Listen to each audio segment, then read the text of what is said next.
So you know that resale is in your blood, but the question is, should you open a brick and mortar resale store or should you go solely online reselling? Well, this answer depends on three main things, and it's not what you think. It's not startup cost. Now, the wrong business model can absolutely drain you, even if the numbers look good on paper. So the purpose of this video today is to go through some of the pros and cons of each side and really help you find the model that fits you best. Now, before I go any further, there is going to be a quiz in the description of this video. And I'm saying that now because some of you won't watch this entire video, and that is completely fine. Go take the quiz and figure out which model is best for you. But I will tell you that if you watch this entire video, it will give you a ton of context to the questions in that quiz. So of course, I'm going to recommend that you watch the full video and then go take the quiz, but it's in there, plus more resources for you. If we haven't met, my name is Sarah Marshall and I'm your brick and mortar store coach. For the last 5 years, I've been working primarily with consignment store and resale store owners because for the 8 years before that, I owned my own consignment store, and I took that store from $13,000 a month to $40,000 a month very consistently in a small rural town of just 6,000 people. And if I can do it, you can do it. And I've taught over 500 consignment stores now how to increase their sales and foot traffic. I'm also teaching a plethora of other brick and mortar businesses, not within the consignment industry, because guess what? The foot traffic methods work for both. So I do have a membership for each, whether you're a consignment store or a resale store owner, or you are any other type of brick and mortar business. You are welcome to join me there for more tips and tricks on how to increase foot traffic. But maybe you're brand new to the space and you know that reselling is for you, but you don't know if you should be opening a brick and mortar store or if you should just start online, or if maybe you should do a combination of both. So if you're in that place, this video is for you, and I'm going to talk you through it and give you a little bit more insight into where you should be landing. All right, so I said I was going to cover three main things that did not have to do with startup costs, and the very first one is really figuring out where your end goal is. So let me explain a little bit. If you are a brick and mortar store and you want to own something that is local and that people actually walk into, an actual building, a brick and mortar building, then your end goal, whether you start online first or not, your end goal is going to be a local foot traffic. Your focus is going to be gathering local people into a Facebook group, or when you're building out your social media pages, you're only focused on local people. So you're really targeting people in your city and surrounding cities. And you're getting involved, maybe even in your chamber of commerce, or you're attending pop-up events. That community presence is going to be key, whether you start online or you start right off the bat in a brick and mortar space. That end goal there is that you have a local community. Now, for an online reselling space, you want your end goal to be bigger than local, right? So you want to think about a national or even international foot traffic, which takes SEO. That takes a lot of website reach. That takes online foot traffic. And so you would focus more on a broad scale, working through multiple platforms to reach a very large and bigger audience. And you wouldn't be targeting local community, you would be targeting the world. Now, the second factor that is definitely not startup cost is going to be your personality. And if I'm gonna say so myself, this is going to be the most important one. So really just think about who you are, and let's go through some of the differences of whether you own a brick and mortar space or you're an online reseller, what you might see behind personalities that are very successful in one of these two spaces. So when you're talking about a brick and mortar space, you typically see people who might be extroverted. They have this ability to flip the switch when they're around people. That just means that they're good with people. They can flip on this customer service switch so that they can play the role of friendly and welcoming and warm, and they typically like people, even people who might not be so likable, and that is customer service at its finest. You're going to deal with a wide variety of people, and being able to have grace for different personalities and really love that and welcome it into your own space, your very personal space, is key. Another thing that you see with brick and mortar store owners is that they love accountability from other people. So let's just say that you create an event in your store.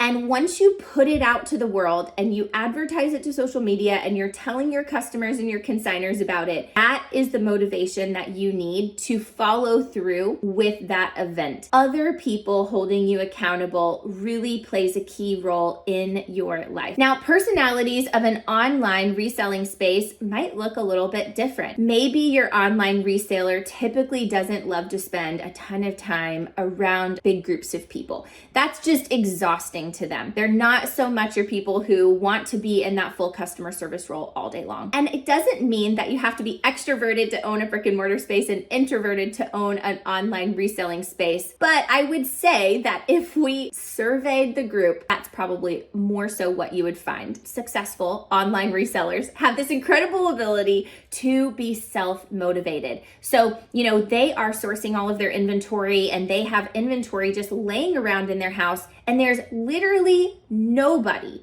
holding them accountable to listing and selling these items because they're not other people's items. They've paid for them on their own, and there's nobody waiting for them per se to get this work done. So you have to be a strong self-motivator. And if you find that other people motivate you, maybe a brick and mortar space is more for you. If you have the ability to self-motivate and get that work done, regardless of if anybody's holding you accountable to doing it, then online reselling might be your jam. All right, the third thing we're going to talk about is, where does the inventory come from? Now, this might really dive into that second point of personalities, but let's get into it just a little bit more about where the inventory plays out. And I want you to think about your natural patterns, and let's go into both scenarios. So if you are a brick and mortar space, then the inventory comes to you. So consignors and sellers, they are bringing the inventory to you.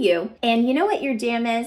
It's going to be sorting and organizing and going through their stuff and systematizing it. So you're going to be really, really great at teaching other people how to do it. You're going to be able to set really great boundaries, and you're going to love the sorting process. Now, on the flip side, an online reseller, they go out and they source their own inventory. So if you love garage sales and auctions and storage bins and liquidation sales, and you love going to thrift shops all the time, and you find yourself shopping and you love the thrill of the hunt, then that is just embedded into your personality.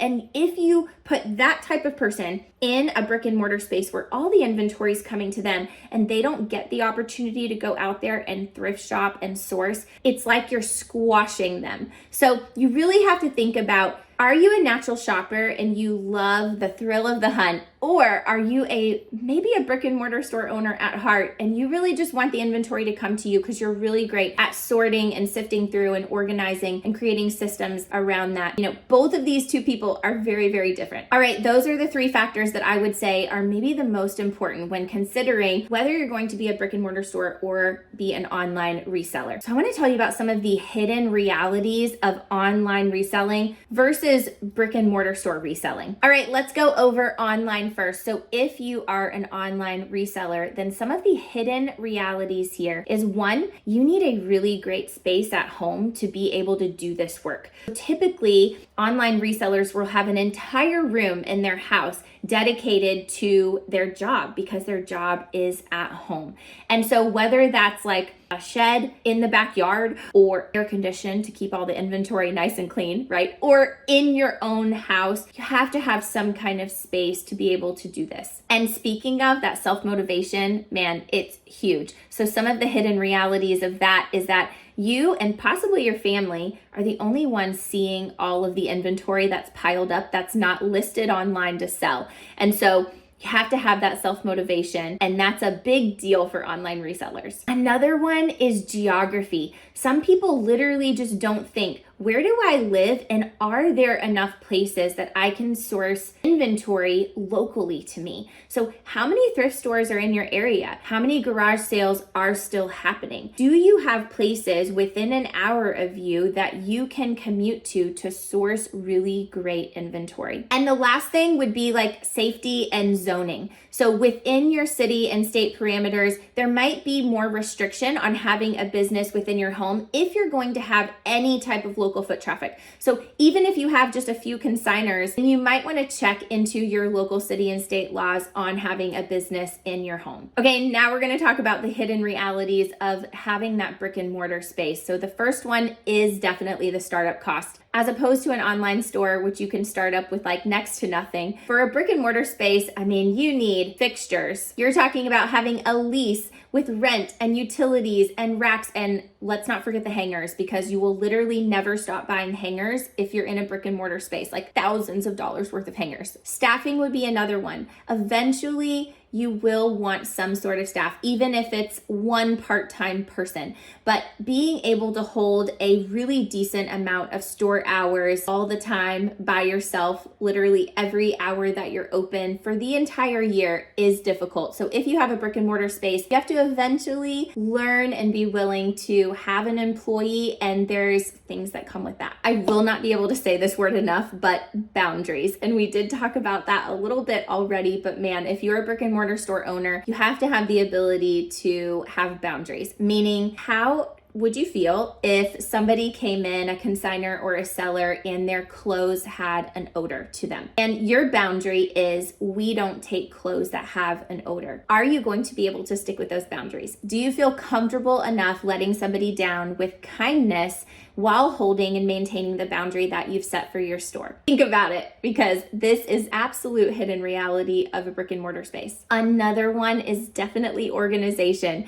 Because you have thousands of pieces of inventory coming in and then hundreds going out onto the sales floor, possibly every day, then the level of organization needs to be at like an all-time high here, especially when you're in consignment and you're dealing with, many different people's items in one day. So the ability to stay organized and be systematized is key. Man, where I see people going wrong here when they're trying to make this decision on whether they would open a brick and mortar store or just be an online reseller is that they're only thinking about the startup cost. So yes, it is very appealing that online reselling, the startup costs are like next to nothing. And it does take a significant amount of startup cost for a brick and mortar space, but they're not considering their personality or their end goal or where they want their inventory to come from or their geographical location or just logistics in general. So a simple litmus test that you can do is just ask yourself, do I have about 6 months of fixed expenses saved plus about $10,000 to start up a brick and mortar business in my area? And if the answer is yes, then you might be ready to start a brick and mortar store. And if the answer is no, then you might start online while you're saving and waiting to open that brick and mortar space. And that's okay. Now, what I prepared for you is a quiz so that you can go through all of these things that we've talked about. Your end goal, where your inventory comes from, your personality, and more.